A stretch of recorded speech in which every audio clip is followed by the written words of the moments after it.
Okay, well, I will go ahead and get started.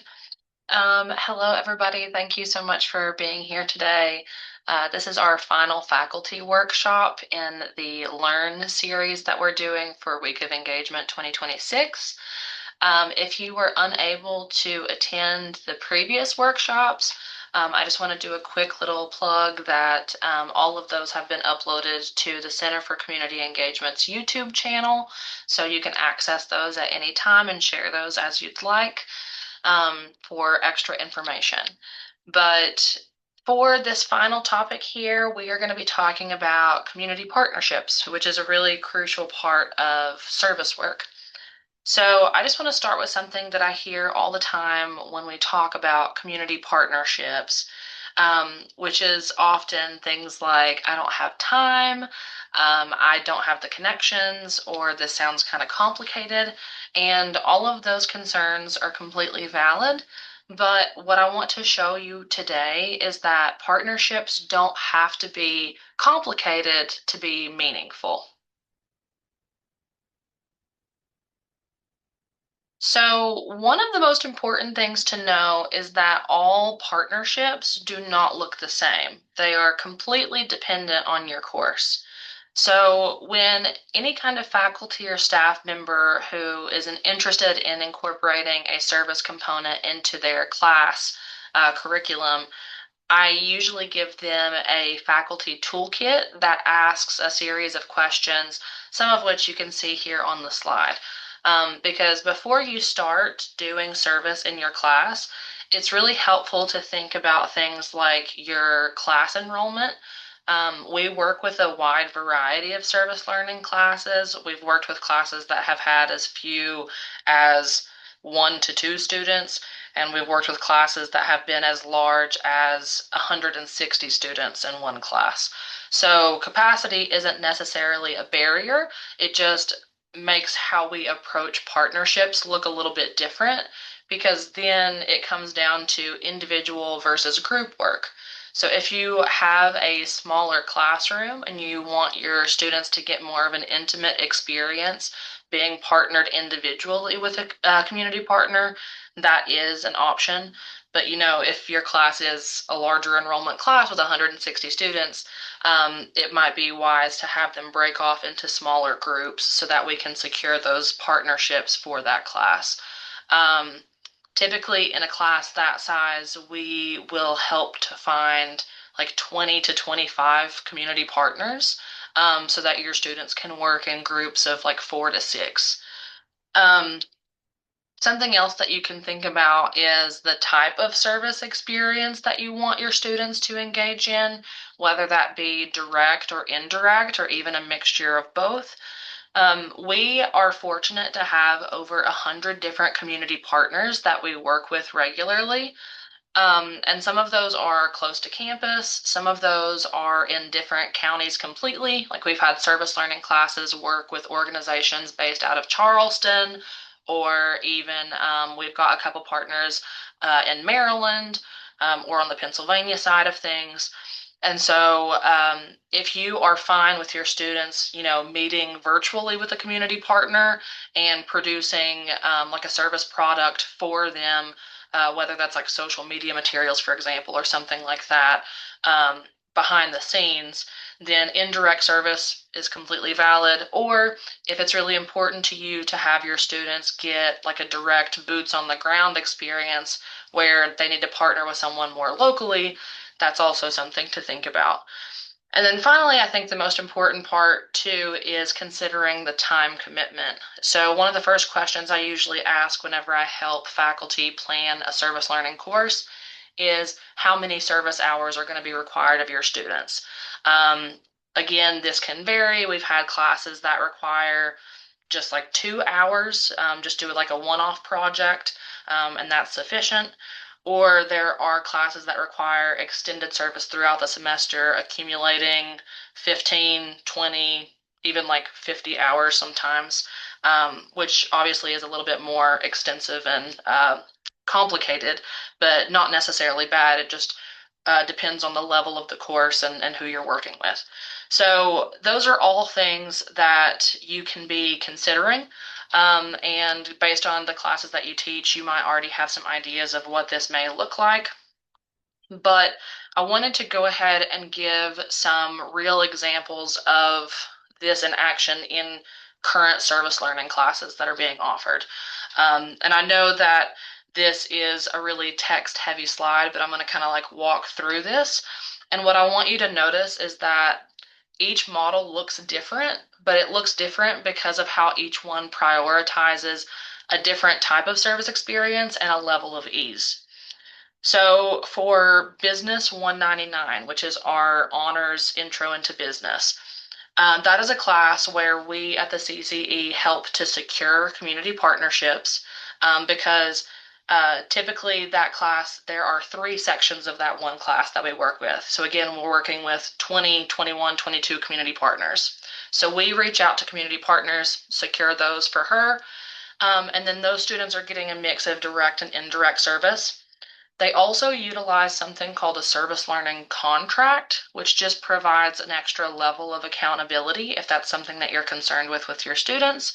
When students fill out that contract, they are just sitting down with their community partner and agreeing how frequently they're going to meet up with each other for touch bases, and talking about the goals of what their service project is going to be that semester. And when they fill that out, a copy goes to you, to us at the CCE, to the community partner, and to them as well. So everyone's kind of on the same page there. Um, but yeah, so that this model in particular provides a lot of support and built-in accountability. Public Health 191, on the other hand, that's a first year experience. So students are responsible for finding their own opportunities, but the time commitment is really low. Whereas for the business class, they're working to get, I think, 15 hours over the course of the semester. The intro to honors or the intro to public health students, the first year students, they just have to do a 2 hour one-time event just to get experience with general volunteerism efforts. And then finally, for the leadership class here at the end, this course does more indirect service. Students aren't in constant communication with their stakeholders and their community partners. They're working on projects that still have a social impact, but require less ongoing coordination. So these are three very different models, but they each have different benefits, just to kind of give you an idea of how this looks across the board. But to try to simplify this process, if this is something that you maybe haven't done before and are just interested in like dipping a toe in the water, this is kind of, I think, the best way to start going about this. We have 4 steps here. So a simple way to start a new partnership, I would say, would be to start small, use your existing connections, set clear expectations with your students, and then just stay flexible. So for that first part, in terms of starting small, that first year experience course that I mentioned before, that's a really good example. So if you just want your students to do a one-time, short-term, low-stakes event, then that is a really good option. Going on iServe, we have hundreds of volunteer opportunities posted at any given time. And something that we do as the Center for Community Engagement is if you're incorporating service into your class, regardless of whether it is just these one-off events or something more long-term and extended throughout the semester, we can come and visit your class at the beginning of each semester and kind of lay the foundation and show students how to navigate iServe so there's no confusion on that end as well. But yeah, so there are hundreds of volunteer opportunities that students will easily be able to access and respond to. It's a very simple process. And so just by going to one event, then, that would be a really good way to kind of dive into this if you're not sure like where to begin. But the next step I would say too would be to use existing connections. So you can start by looking through iServe. Because we have so many events posted, you can clearly see the organizations that are posting and asking for volunteers. So you can click around on there. Something else I would recommend, and I'm going to go ahead and drop a link in our chat here, is on the Center for Community Engagement's website. We have a list of our community partners posted there as well. And it kind of tells you, like if it's a nonprofit, if it's a government agency, things like that, just so that you can get an idea of what we're working with here. And you can kind of, it'll give the link to their iServe page, but it'll also give links to their websites. So that'll give you some additional information on the kinds of organizations that we're partnered with. And all of our partners, too, something that we really value is trying to find partnerships that we know are going to be reciprocal in nature. Um, what makes service learning so effective is that it's mutually beneficial, right? So you are making sure that the learning goals of your course are being taught to the student, but the student is also getting a lot of knowledge and wisdom from the community partner, and everyone involved is benefiting in some way. Um, so you can check that list. And also sometimes we found that it's helpful if, your colleagues are doing service work already in their classes, or if they are doing like their own kinds of research. Um, Maybe they have some contacts and connections that of organizations that tie specifically to your field of study and your discipline that you're working within.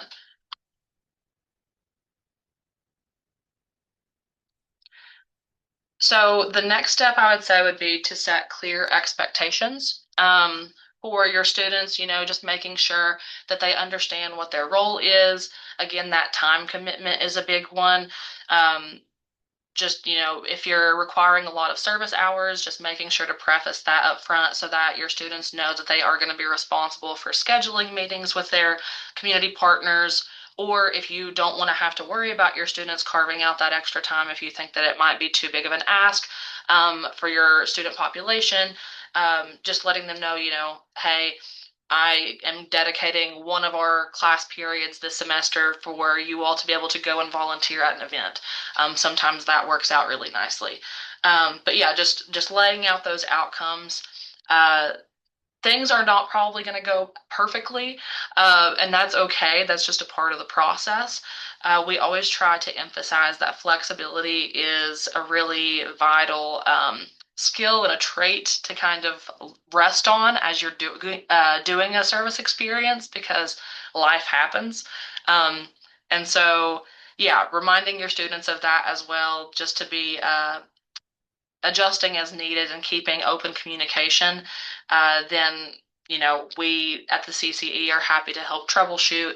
And it's flexibility is just a part of the process. It's not necessarily a failure of it. So, what makes a partnership work? When partnerships work well, it really comes down to, again, that mutual benefit, also having clear communication and respecting partner time as well. So, whenever I give my beginning of semester service learning presentations, something that I try to emphasize to students is that part of the service experience is understanding that student time and even like university time for faculty and staff as well is not necessarily nonprofit time, right? So if you're emailing with the community partner and trying to schedule a meeting or set up a time to go and do something, making sure that you are aware that whoever it is that you're communicating with may require an extra day or two to provide a response to something. So making sure that you're asking to schedule things early and soon, and not waiting until the last minute and panicking if something doesn't have a very quick and speedy response. But that kind of goes into the presentation that we had earlier in terms of skills that students gain from these experiences. Having to be accountable to somebody external to the university is a learning experience in and of itself that provides a lot of professional growth, and can be really beneficial. But overall, in terms of making partnerships with outside organizations for you and your students, this is not about necessarily doing more. It's just about using what you have and being more intentional with it, and just placing these learning goals within a different context. And that is what makes service learning a high impact practice, right? So um, students apply what they're learning from you in these real contexts where deeper learning is happening. It allows them to take the concepts that they're studying and it sticks. It provides deeper understanding because they're seeing theory turn to praxis. Um, and so one of the things that we really love about this is, like you can see here with this visual, that's something that we always show our students as well. I always try to reiterate with them many people in service learning classes are maybe not natives to this area and to this region. Even if they're native West Virginians, like myself, I'm a native West Virginian, but I'm from Southern West Virginia. And so I feel like whenever I came here, it was the big city, and I didn't even know where to begin and who to talk to. And so a lot of students are feeling that. But this is a really great way to build your professional network. It's a great way to leave Morgantown better than what they found it. And you're gaining so many different kinds of knowledge and wisdom that you wouldn't be gaining otherwise. And so students often report walking away from these types of experiences with a purpose and belonging that they didn't have before. So I just want to kind of wrap this up and leave a little bit of time for questions. But I just want to say that the most important part about this is that you're not doing this alone. So the Center for Community Engagement, me and my colleagues, we are happy to help with finding partners. Like I said, we have a big list of people that work with us regularly that are eager to get students to come to their organizations and provide their expertise and their knowledge. But we're also here to help with structuring projects for your class and troubleshooting along the way. And those models that you saw earlier, the business class and the first year seminar, that's just what our support can look like in a few different forms, but that is definitely by no means, like the end all be all. Um, but yeah, so you don't have to build a perfect partnership. You just have to start somewhere. And one small step can turn into a really meaningful experience for both you and your students. But with that being said, does anybody have any questions for me or any comments or concerns?